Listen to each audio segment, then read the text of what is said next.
All hail skin spotlights, our Lord and Savior when it comes to actually cataloging the things that go on inside of Riot video games. Because trying to get through all these special interactions by going through the wiki, although I'm not even sure they've actually categorized them all yet, and catalog them. They might have. They are pretty damn efficient. Well, it's a hell of a thing, but Declan over at Skin Spotlights is so very good at putting together these special interactions videos so we can actually get a proper look at them all sort of collected and together and hear what the characters actually have to say to each other. Because I have been playing the new Legends of Runeterra expansion for like a couple of days now, but I don't play Legends of Runeterra with the audio on most of the time. I'm listening to podcasts, I am listening to like video essays and stuff over on my second monitor and just kind of turning my brain off. So while I have actually played all of these champions and played them along with some of the characters they have special interactions with, I haven't heard any of them. So I'm gonna be listening to them for the first time now, and we're gonna be reacting. We're gonna be talking about like what Legends of Runeterra has done with, especially with Vex. I want to know how they're conceptualizing her and how they are working with the idea that Lux Illuminated is inside of her dream world, because presumably Lilia will be the only one of like, because Vex is in a nightmare, Lux is in a dream, and then Lilia will be the character who's outside of those things. Like, how does that? How what, is there going to be a little mini narrative? Are we going to get like a little story, some a little smidgen, a little just a drip feed, just like the tiniest crumbs of narrative? Because I have missed getting stories about these fucking characters. So I'm just here sucking on like a dry hose, hoping there's a drop of water backed up in there. I'm a man in a desert crying out for sustenance. Turn it down, glow stick. Fine. Good luck finding your way in the dark. Oh, sweet. Yeah. So bright. Eyes stinging. Oh, I haven't even gotten started yet. Oh, so positive. It's suffocating. So negative, so grumpy. I do like that Lux isn't isn't at all giving in to Vex's like doom and gloom. Like Lux just maintains her like, oh, you're so like the disrespect. Which again, it makes sense because this is Lux in her dream form, right? Like the version of herself that is always confident, that's always ready, that's always like taking care of business, like that's the hero of the story, right? So it makes sense that she would be completely unfazed by Vex being a grumpy teenager at her. Do your job and wake me up. That's not actually my job, but if I could, I would. You might Okay, so Lilia cannot wake them from these dreams. Interesting. feel better if you took a nap, you know. Great. Well, now I'm not tired anymore. Yeah, I know that. That happens a lot. Submission or death for all who live. And us miserable immortals?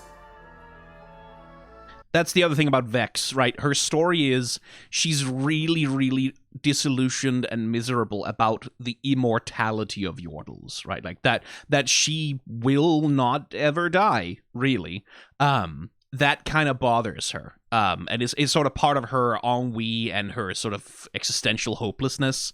And I'd be curious, like, are they going to change it so that, like, the thing she wants from Viego is for him to find a way for her to die? Because that would be cool. The whole world will know my anguish. I'd like to know. For purely morbid reasons, nothing else. Oh, no, they're still going to do the crush thing, that she has a little crush fixation on him, which is interesting because, like, this should surely be post-Ruination, and that, like, very specifically in the... I mean, maybe they're just decanonizing Sentinels of Light. I wouldn't mind that so much. Well, I would, actually, because there were a few things in there that were, like, really worth keeping. But Vex abandoned Viego after she found out that he loves his wife. Like, besides being a hyper-angsty, sad murder boy, he's also a simp of a wife guy, right? And she's like, oh, that's so normie, that's so lame, I don't want to deal with that. And then she left, right? because she finds that it just inexcusably lame and shitty. But here they're sort of playing it as though she still nurses a little bit of that gloom crush on him, which... My soul is torn asunder. Sewing mends the soul. What a strange, wonderful world. Strange, yes. Wonderful, absolutely not. Paint girl, still among the living. Despite your best attempts, silly! They're girlfriends. If I see a single balloon or cupcake, I'll barf. Aw, come on! Can't we celebrate our favorite storm cloud? Finally showing your true colors. I know I said I love all colors, but... Can't you think positively for once? One positive thought and I'd implode. On behalf of Bandle City, Ugh, patriotism? Gross. Yeah, I'm with Vex on that one. Did anybody actually elect you? I have always been mayor. I got you the most metal present of all. Nothing. My favorite thing, disappointment. Oh, they're equally lame. Excellent. Vex, you have bags under your eyes. Oh, you noticed?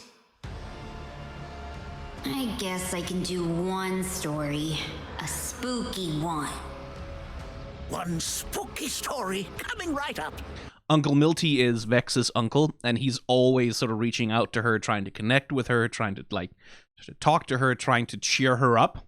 And Vex very, very explicitly is like, no, get the fuck away from me. I don't want to. It's like, but again, there's this sense that underneath it all with Vex, like, the despondency that she feels, like she sort of adopted it as an identity, right? That he's like, everything sucks and it's normal. But that underneath all of it, there is the vestiges of desire, right? For companionship, for friendship, for, you know, all of the things that all human beings need, right? Which I've always found to be one of the more interesting parts of her characterization, like something, again, be interesting to explore in a story, like the ways in which Vex, like, there is a heart underneath all of it that needs the things that a heart needs. But, you know, didn't really get to do that in the fucking Ruination visual novel, so, you know. Do you think anyone will ever really understand me? I will always try, Vex. Oh, see what I mean? It's like she wants companionship. She wants someone to know and to understand and to sympathize with the way that she feels and the hopelessness and the misery and like just her gothic sensibilities, right? Which is hard in a place like Bandle City, where it's like, what's the closest you get is like Vagar, and he's not like he's not quite the type of like doom and gloom and evil that Vex is looking for, right? It's like, again, that thing about having a heart underneath it all, that Vex just kind of wants to be understood and respected and like loved for who she is, rather than, which is the thing that Bandle City people and Yorls keep trying to do, rather than being forced to sort of fit the mold of a Bandle City Yordle, which is like whimsy and fun and cuteness and and I like that. Like, there's heart there that, like, you could make, there's like, you could make a game about that. Like, give that to some fucking indie developer motherfucker who makes, like, sad games about depression or whatever. Like, surely there's there would be a Riot Forge game in exploring that. Like, come on. I guess you don't really understand me.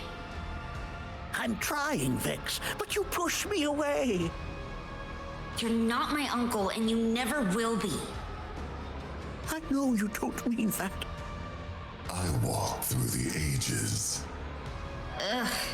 Walking. The cycle begins anew. You mean we have to do this whole thing over again? She waits for me beyond the mist, my queen. Possessive much? I do this for her, for us. She's not even into you. Yeah, that's true. Ooh, nice one. Good hit. There's a rock in my sandal, and all is woe. Nothing like the great outdoors. Hut, 2, 3, 4. You know what's worse than walking? Marching. I think you could use some brightening up. No, it burns! It burns! It's not like I'm glad to see you. Sundere. What's the rush? Jeez. I can't take it. Don't make me look. That is the face of a war criminal. I always knew. I mean, I have done terrible things with poros. This is true. Like they have inflicted some pain beyond what creatures like that should probably be capable of doing. Knew you'd be the knife in my back. It too, Shadow. Not like these are seconds of my life I'll never get back or anything. Are you contemplating death or what? I'm literally wasting away here. How are the sunshine and rainbows looking now? I guess that was a little bit cool. Let's get out of here, Shadow. I hope you're happy forever. Do unrealized dreams make you sad? No, dreams like yours are hope for the future. Boy, Lilia sure does have a brogue. Dreams? Like, wow, I don't think I could roll my R's like that. The dream drops need plucking, Lilia. I won't let one go untended. I don't think she said what the subtitles said she said there. Boo. Ip! Luxana, look how you shine. When I wake, will I have to hide this light away? Aisha, the garden is greener every day. Hide this light away? So that's Lux's story, right? Like, this thing about, like, showing her light, letting her light bloom, letting, like, this little light of mine, I'm gonna let it shine. That's basically sort of the premise. Which is also where, like, the queer metaphor in Lux very much comes from. It's this idea that she has this beautiful, shining, gorgeous light inside of her, but if the world around her is allowed to see it, she'll be shunned, she'll be sent away, she'll be sent to conversion therapy, which is, in case of the mage seekers, is they force you to drink petricite potions that suppress your magical powers.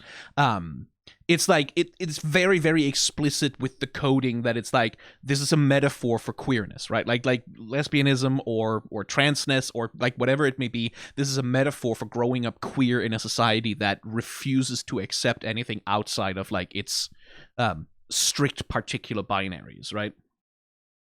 And that again is another thing of like, I was really rather fucking hoping that they would delve into that a little bit more explicitly with Silas, and it is sort of there a little bit that Silas is like there is sort of a subtext that part of why Lux is so attracted to Silas, like not necessarily romantically or sexually, but like why he's magnetic to her is because he's the only person in her life who articulates very strongly the belief that like she's allowed to be who she is, right? Like that the things that make her different are good things, right? That this is something that can be a beautiful part of the world and not just an abomination, right?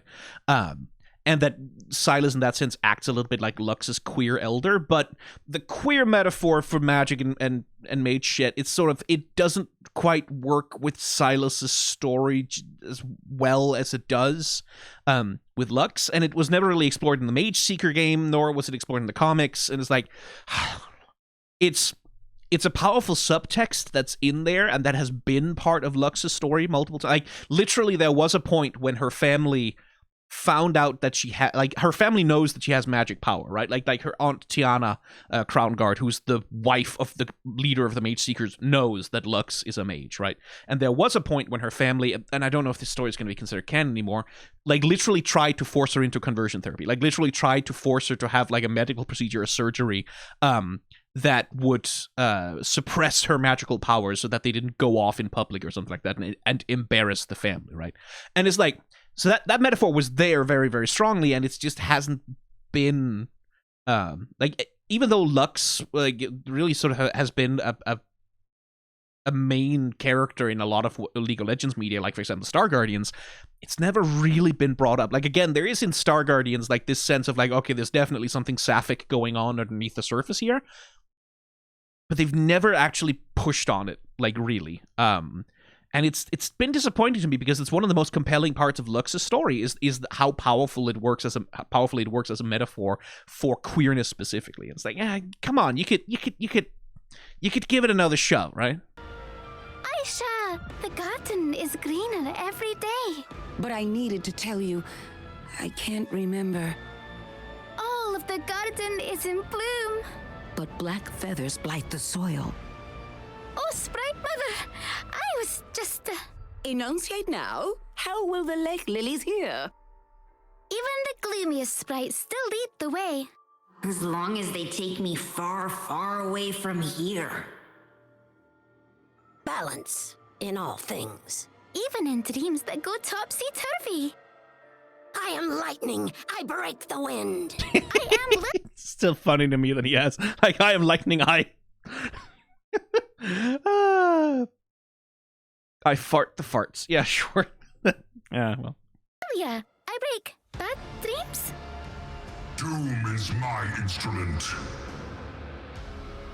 Dreams take root in the most barren of realms. I will bless you with death. When all is dead, will your nightmare finally end? No, it won't, because Mordekaiser has nothing. He's a very... Again, Mordekaiser is one of those characters, like, I feel like there's a lot of room for exploration of why he is the way that he is, because specifically, like, Mordekaiser specifically has something of, like, an existential horror story to him, which is that he lived his life as a warlord on the promise that when he gets to the afterlife, it'll be fighting and fucking and feasting and glory, like Valhalla style. It's like, yeah, you've been a great warlord in life, yeah, fucking, like, great afterlife for you. And he arrives and he finds nothing. Absolutely fuck all in the afterlife for him, just like an empty gray desert forever. And he's so incapable of dealing with this. He's so incapable of accepting things for what they are, right? Like, accepting that the afterlife he was promised isn't real, that he just kind of goes, well, fine, I'll build my own afterlife with hookers and blackjack. And, like, sets himself up as, like, a death lord of the Afterrealm. And then, once he's done that, and that's not enough, he's like, I'm gonna go back to the real world, and I'm gonna kill everyone there so that everyone is, like, my subject in the Death Realm. Like... because he doesn't have a way to stop. He doesn't have a way to be complete or be at rest in death, right? Like, he's a revenant, right? Like, he's restless. He has this unfinished business that can never be finished because he lived his entire life based on a lie, right? Those are interesting places for a story to go, which, again, is not really an indication that Riot is interested in going there, which, you know, sucks because it would make him a great villain for characters like... who also have, like, stuff like unfinished business, for example. It actually makes him, like, someone who could be a compelling villain to Yasuo, like the champion of having unresolved issues and unfinished business, right? Like Yasuo and Yone. Like, Yone is more associated with demons, but there's some death, like, thematically he could work as an enemy of someone like Yasuo. He could work as an enemy of someone, well, frankly, also of Lilia, for that matter, because, like, he foments war. He is set up sort of to be the ultimate enemy of Swain and LeBlanc, like, who are both, like, LeBlanc knows that he is trying to get back to the real world. Swain is probably aware of it. Like, my guess would be that this is what the Raum, the demon that he has in his arm, that's the secret that Raum has told him, is that Mordekaiser is gearing up to come back, and that's why Swain is so desperate to gather power so that he can resist him. But, like, thematically, he works much better as a foil to characters with unfinished business, like Misfortune, for example. Which, like, any of those could be interesting to have storylines where those characters go up against each other. But again, men die, but Sharima lives forever. Such a dream demands the lives of many. Do not see what is, see what will be. There are dreams outside your own. That's a good little call out from Lilia. That's like, hey, Mr. Visionary Emperor Man. Hey, what if other people exist? Like, have you ever thought about that? I do this for her, for us. Dreams turn dark when held too tight. I will find her. You dream of her, but not as she truly is. I go where the road takes me. I hear you dream, begging to turn back. Huh. I hear you dream begging to turn back. Why is it not reversing? Sleep is for the guiltless. But dreams are deserved by all. I have come for the unforgiven. Forgiveness is the road to mend broken dreams. I'll do what must be done. Duty is a home full of forgotten dreams. A new moon rises. But in your dreams, all I see is sunlight. Chosen of the moon. I see your sky dream, painted silver and gold. Hey, lesbians. Silver and gold, of course, being the dream in like the sky in Diana's dreams is both silver and gold, which is both the sun and the moon and the sky together. Which, of course, because she's the lesbians with Leona. The dawn has arrived. But the face of the moon is hard to forget. And Lilia just seems like laser focused on taunting them about that. Hey, you two are lesbians. Hey, you're gay. Chosen of the sun. And beloved of the moon. I will protect you, Mother Tree. With your branch, I hold my purpose. Have the fairies been teasing you again? Settle on my branch, dream. Oh my! Look how colourful you are today. But will they bring you dreams, Mother Tree? Mother Tree, they haven't been looking after you. Oh dear, they've fallen right to sleep. So for those who don't know, by the way, I should mention, Lilia is the daughter of that tree. She's a bloom that bloomed on that tree and fell to the ground, and then unfurled to become a fawn, with a centaur fawn. And her whole quest, like her whole story, is about the dream tree is being infected by horrible nightmares of violence, of death, of destruction, of suffering, caused in part by like wars out in the human world, but especially the war between Ionia and Noxus. And so she's venturing out into the world to sort of try and do something about all those horrible dreams, right? Like try and ease the nightmares and bring positive dreams back to people out in the world so that her mother tree can survive, right?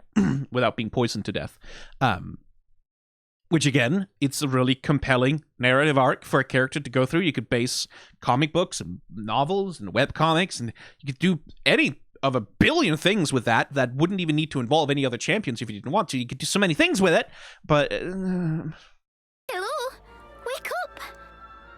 I had a lovely daydream full of flowers and fairies and dream dust. Have to sneeze just thinking about it. Oh, are they afraid of us? Sleep quietly, dream well. Well, I'll catch that dream later. This dream won't die so easily. My hoofs said prance, but oh, too much pressure. Come with me, little mage. You, Mage Seeker. You are not familiar to me. We seek and protect. The aberrant Mage Seeker is an interesting character in Lux's dream, by the way, because he seems to be sort of... This is about like the character design of the character. He seems to be sort of covered in petricite, like in like petricite tree nonsense. So he's like sort of a... On the one hand, kind of monstrous, but on the other hand, also seems to be an ally to her in the narrative of the dream. We seek and we seek. What is it you seek? Lady Crown Guard, the dark awaits. I will go nowhere with you. A lantern crushed, a light snuffed out. I will show you no mercy, Mage Seeker. Remember what I said, little spark. Never apologize for shining bright. Again, Alina, I'm very interested in as a character. Because, like, again, this is sort of that thing about, like, elders and mentors, especially when it, like, both when it comes to the queer angle and indeed when it comes to, like, the angle of how is Lux trying to make things better for mages in Demacia, right? Which Alina seems an interesting character there because she's, like, she's short, she's blonde, she has blue eyes. Like, she looks like a copy of Lux, right? So who the hell is she? Where does she come from? I believe that all of the supporting characters in Lux's dream, and indeed in Vex's dream, are all sprites. Like, they're all dream sprites of various kinds. Like, they're not actual people, but they're reflections of actual things from her life. So who the fuck is Alina? I don't remember her from any of the lore, but I haven't read through Lux's stories in a while, so maybe I'm just forgetting something. Why do they want to put out my light? Your light shows them their own darkness, Alina. Did you make that pendant yourself? It is handmade by the finest Sentinel artisans. Sentinel artisans? Huh. Okay. Noon, milady. Or should I say, Malux? Oh, no, you shouldn't. Actually? Who are you again? Wait, she only has 2 lines with Jarrow Lightfeather? So Jarrow Lightfeather is Ezreal's persona, like his nom de plume, his an assumed name that he uses when he doesn't want to go by Ezreal, right? And to the best of my knowledge, Lux has never met him in canon. Like, in the old canon, pre-2014, there was a thing where they met, or maybe they dated, like, it's a little bit uncertain exactly what the fuck the deal was, like, in a sort of jokey side story thing that they had going on. But in the current canon of League of Legends, I don't believe she's ever met Ezreal. Or talked to him, or like had any connection with him whatsoever. And I don't believe Ezreal knows her that much either.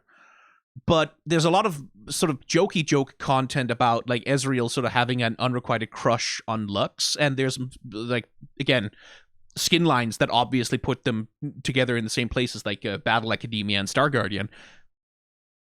But to the best of my knowledge, they have no actual connection in lore. They've never had an actual story together. So it's curious to me that Jarrow Lightfeather appears in Lux's dreams. Like, where does that come from, I wonder? Like, how do the dream sprites know to take on this particular appearance and talk like that? Noon, milady. Or should I say, Malux? You really shouldn't. Luxana, actually? Who are you again? Malux, oh my god. Is this really the Demacia I know? Dreams show us the world that could be. I don't want to forget all this when I wake. This dream was yours long before you closed your eyes. Everywhere I go, the light follows. Hey, I was gonna say that! Let the light guide you, and the radiance protect you. We fight for those who cannot. And light the way for those who are lost. My heart and sword for Demacia. We will show them the power of the Crown Guard.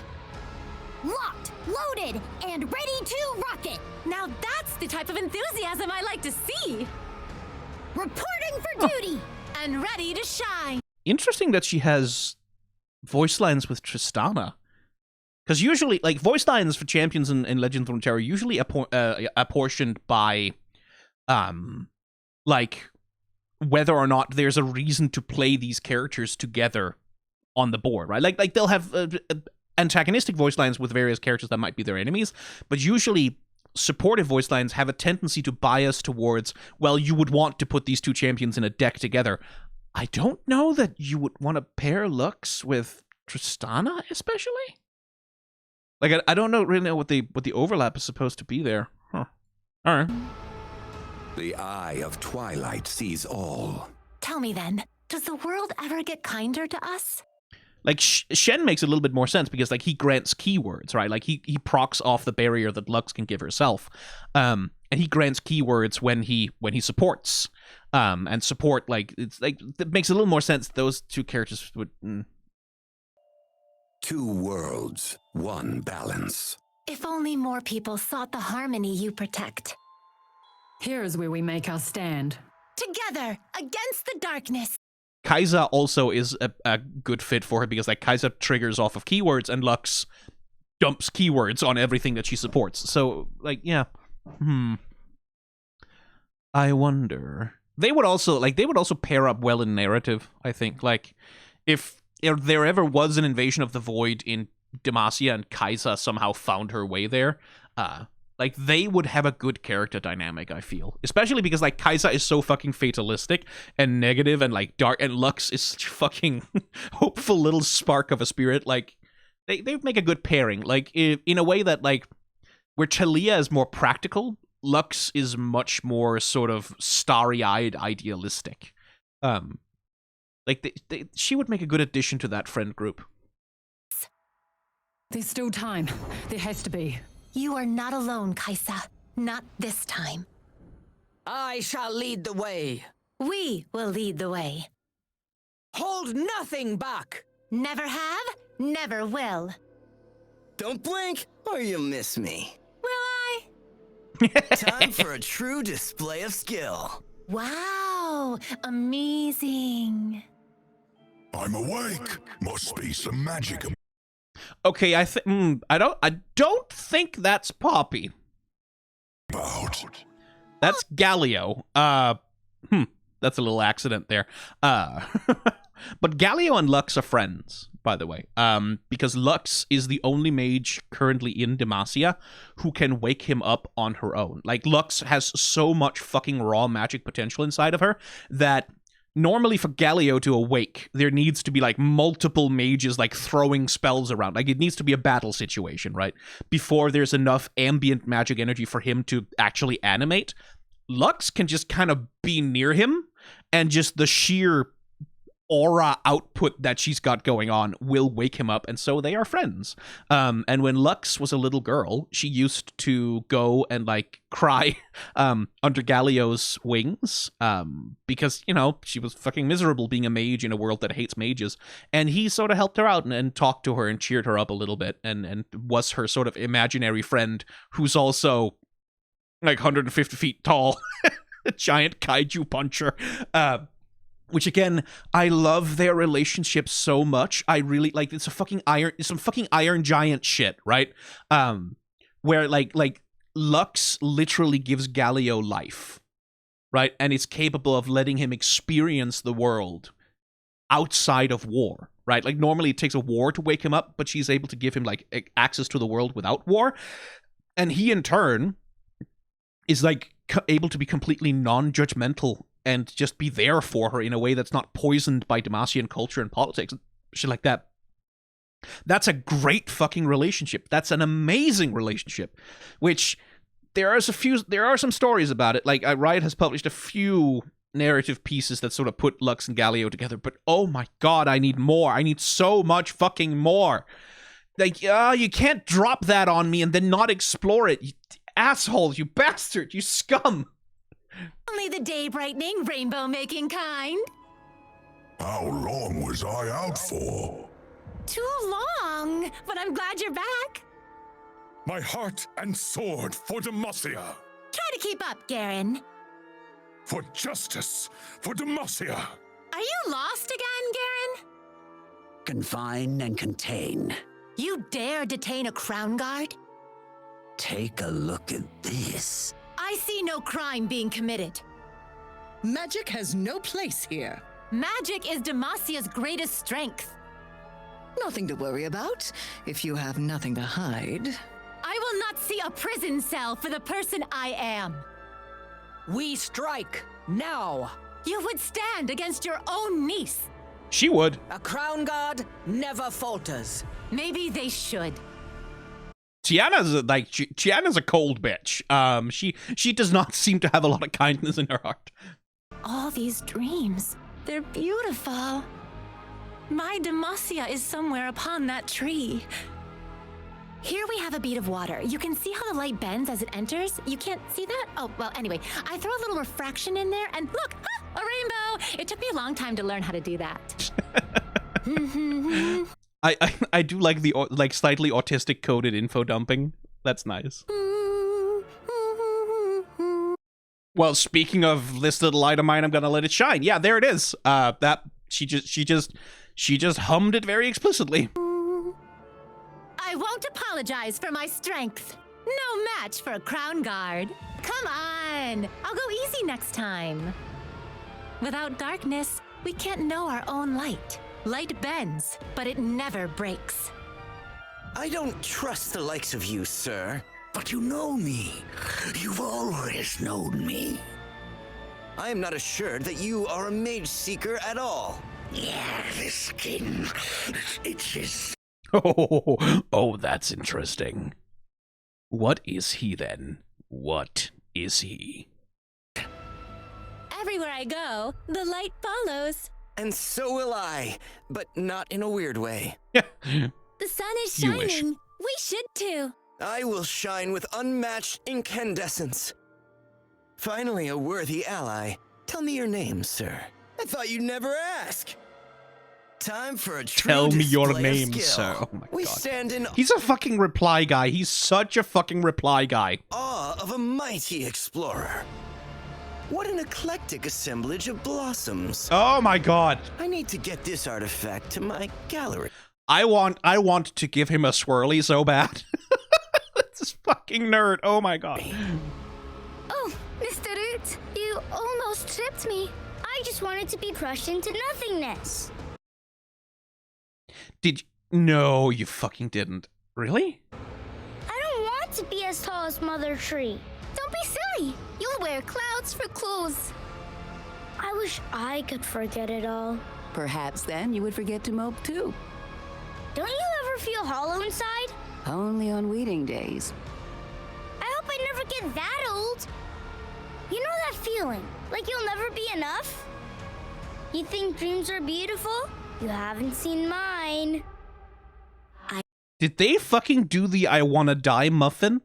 It's a very similar voice. Oh, Mr. Root, you almost tripped me. I just wanted to be crushed into nothingness. It's a very similar voice delivery. Okay. It's the fucking suicidal muffin. Okay. As a character. That's cool. I guess this is a Vex follower. You think dreams are beautiful? You haven't seen mine. I don't care. I never cared. 'Cause there's a hole where your heart should be. Sup, Vex? You look terrible. Thanks. I try. I don't think there's a romantic thing between the two of them, but I think like they are like what it seems to me is that Vex is like a depressed emo and he's like more of a scene goth sort of thing, like where he's like more into it for the aesthetic, for like, yeah, it's fucking darkness and like I've written poetry about blood a lot, like he's sort of more into it for like the aesthetic, for the performance of it. And for Vex it's more like, no, I'm just fucking miserable all the time, but there's like a simpatico thing there because he's willing to meet her on her terms, right? Like she sees everything through the lens of gloom and misery, and so like he's like, yeah, that's so cool and deep, man, like, oh my god, like he's willing to meet her. And so like I think there's a connection there. You could see it as romance, of course. Maybe they'll more explicitly sort of make it a romantic thing, but I really do like the idea that these two are just like, it's like a genuinely depressed little emo kid and then like a really enthusiastic theater kid who's just like yes-anding her. Hey. Hey.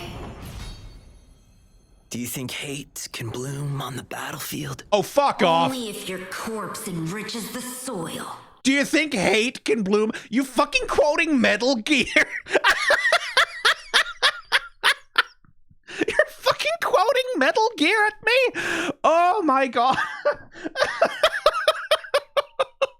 Hey, Snake, do you think love can bloom even on the battlefield? Fucking Otacon.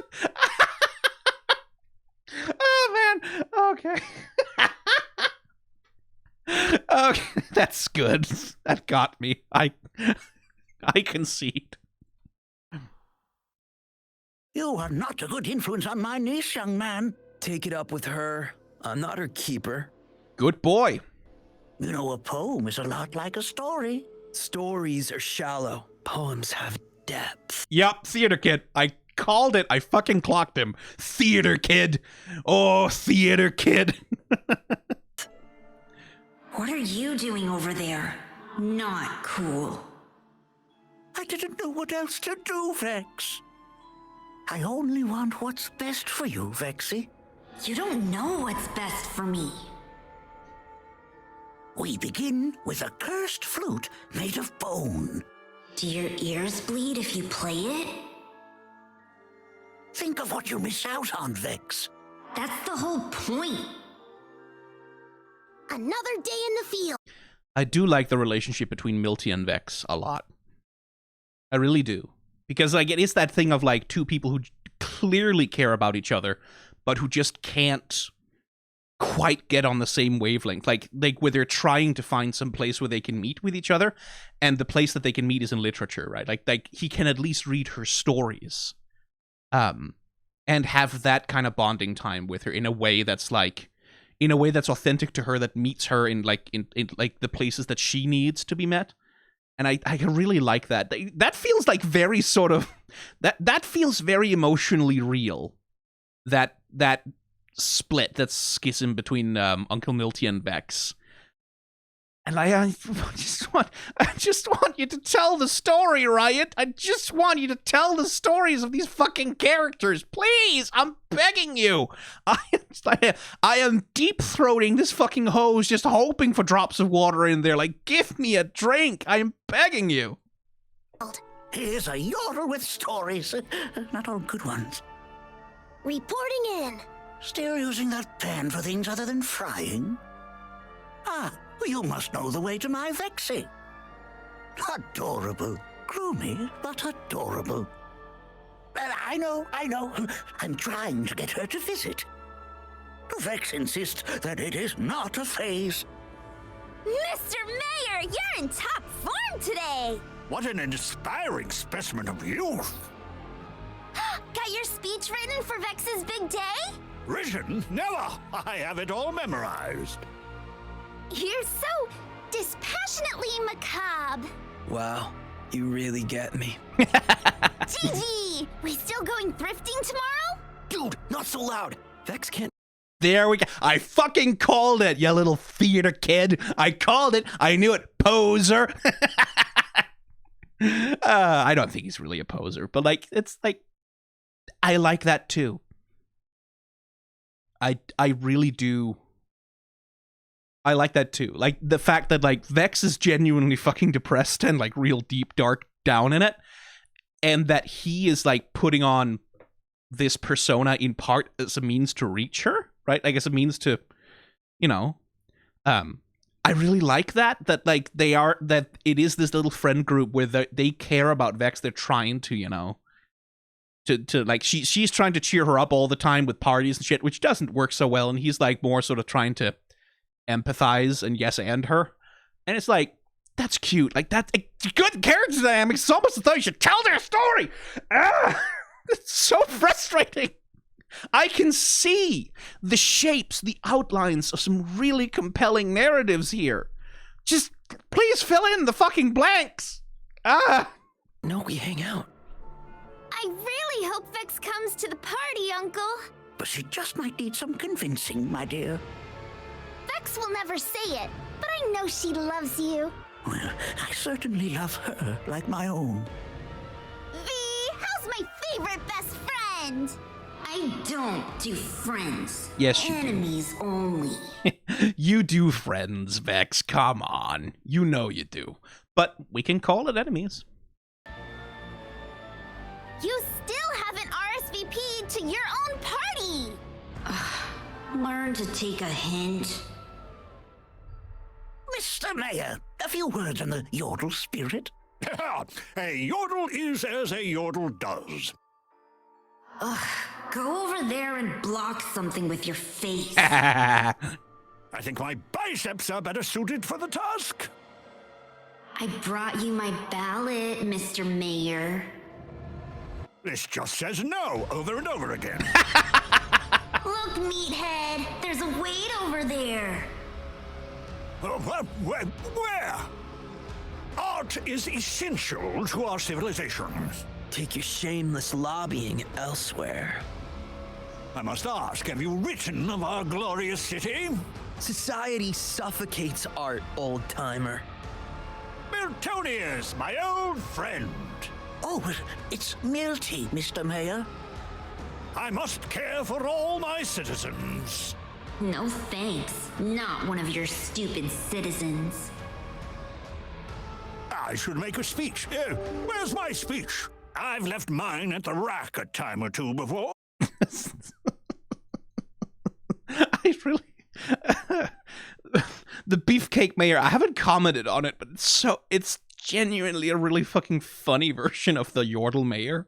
Like, the Bandle City Mayor is like, oh, yes, a speech. Like, he's sort of forgetful and sort of affable and like sort of kind of useless. I really do like that. Like, he got really into fucking powerlifting. And it's the nightmare version of him, obviously, right? It's the mayor without like the sort of pathetic inability to do things or affect the world. Like, this is the mayor who like has the force to put behind his horrible personality. Like, it's like Vex's nightmare of him. But it's also just really fucking funny. This vision of like this old man who gets really into powerlifting. Oh yes, I left my speech at the rack. Oh my god. Oh, let's go. Grab my hat. Comb my mustache. Not a chest hair out of place. My secret? Veggie smoothies every morning. Delightful. My aide will take down your recipe.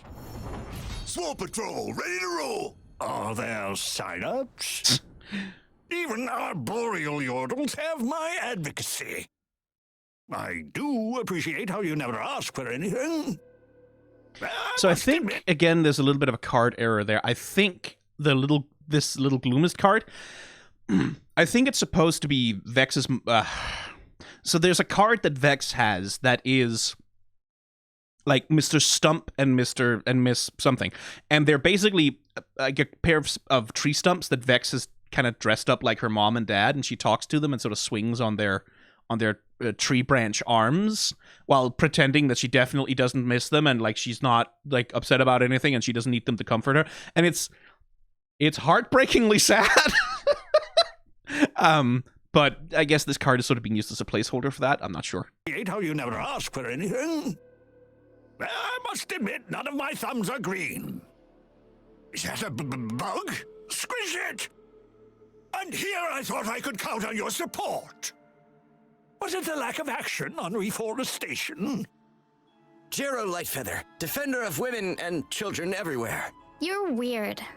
Don't hide, Alina. Show them what you can do. Okay. Please work. Please work. Does Lux know you like her? What could a child know of love's great and infinite mystery? Only in fear can we know courage. Only by darkness can we know light. You feel like home. Of course I feel like home. I am the keeper of dreams. What if I can't show her the way?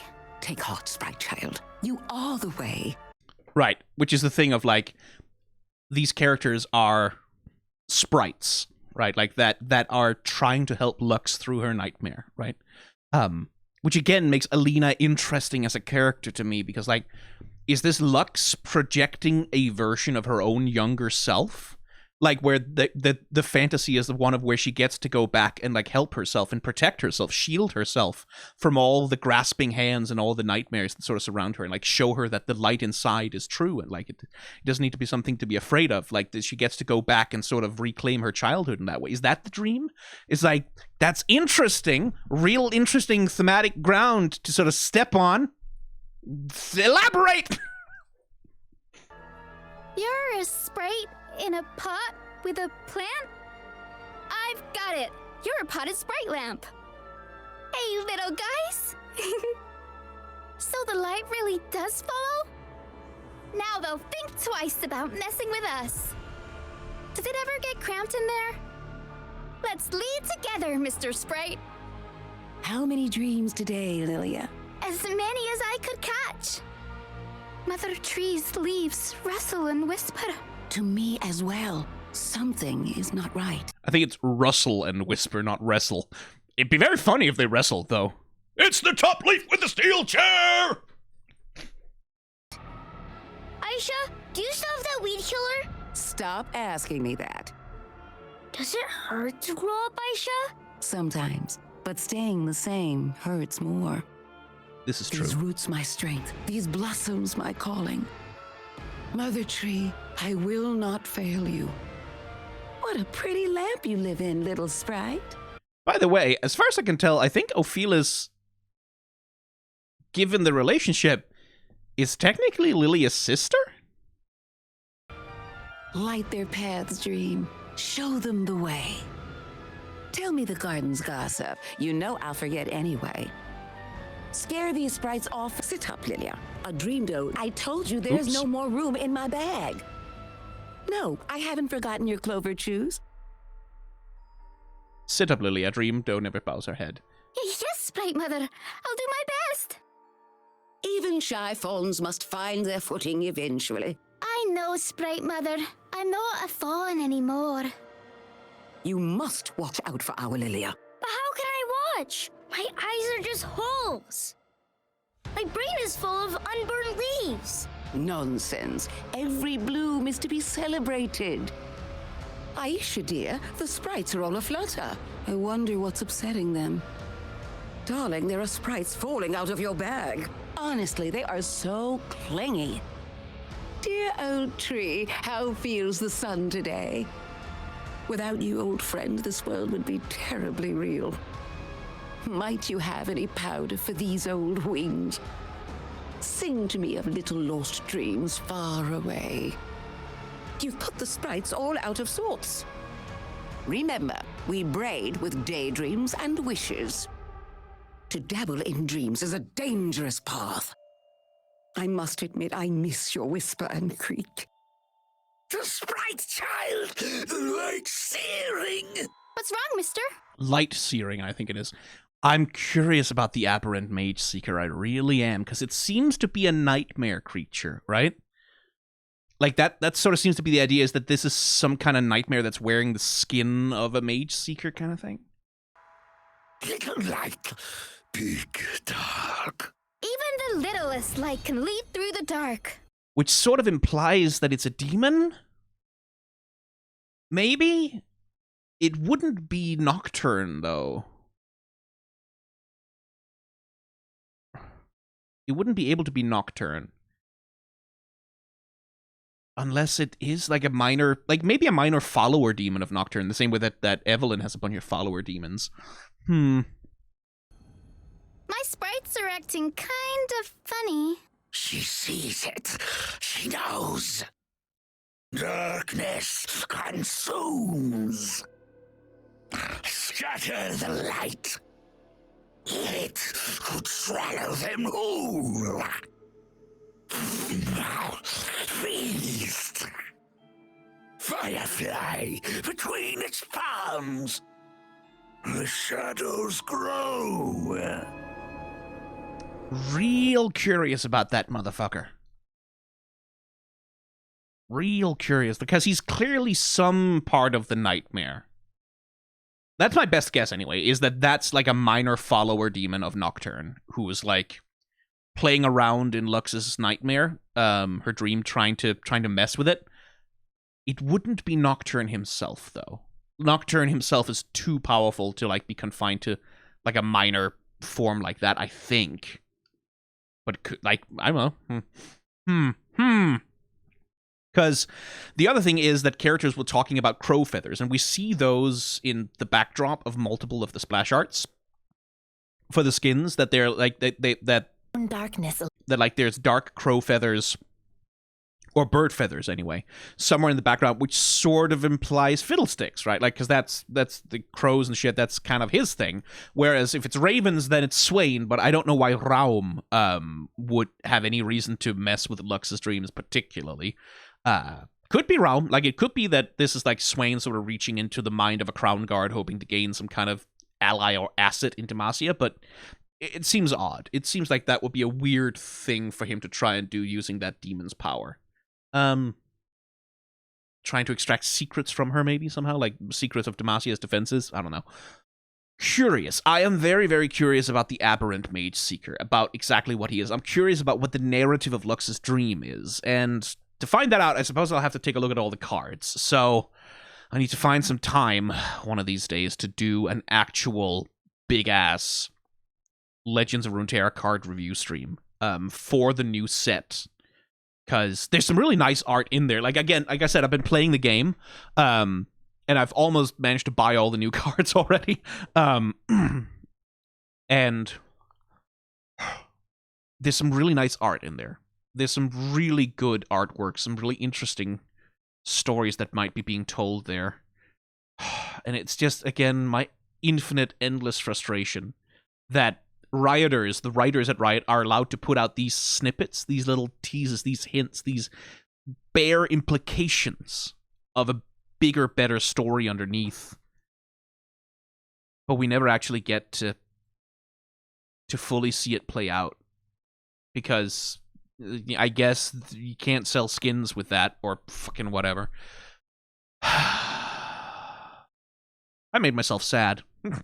Bye.